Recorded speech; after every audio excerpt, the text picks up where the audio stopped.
Graham, what are you doing running like that? Don't you need arch support? Silly Aaron, my feet don't need support, they are the support. Get up and get down, get up and get down. From an engineering perspective, arch support doesn't make any sense.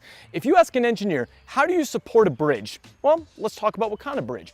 If you envisioned a beam bridge, yeah, the middle is the weakest point, so you support it up the middle. However, an arch actually distributes load evenly across the entire structure. So the weakest point of an arch is actually the sides. You would never support an arch like the Roman aqueducts or the Gateway Arch here in St. Louis up the middle. You support the sides.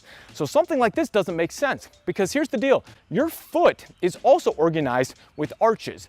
And the inside arch, called the medial longitudinal arch, is the one most of us have issues with and think that putting something like this that supports it up the middle is going to help. But truthfully, it doesn't from an engineering perspective. And also, you start wearing something like this, research has shown that in little as 12 weeks, the muscles of your foot, the intrinsic muscles, are actually going to get smaller and atrophy because they get used to having this. Now, the thing that's even worse about that is that most people are already wearing shoes that are stiff, that are not flexible, that are not letting their feet bend. That means they're continuing to get stiffer and weaker. And so when you add that in there, it's just continuing to add insult to injury. And that means that you're going to get to a point where you basically have a cast, and that can only go so far. Because until you completely immobilize the foot, you're going to have some movement. And then once you immobilize the foot, you have no movement and it gets just completely useless. The tissue starts to die, everything gets worse. So to fix this, you want to start to look at a few things. First, if your feet are healthy, you're not in pain, then you can jump to a pretty flexible and non-restrictive shoe, like a Vivo or a Vibram 5-finger that let the feet bend. You know, throw those other ones away. You want your feet to be able to move and bend so you get those thousands of tiny little micro corrections that your foot is always going to be doing.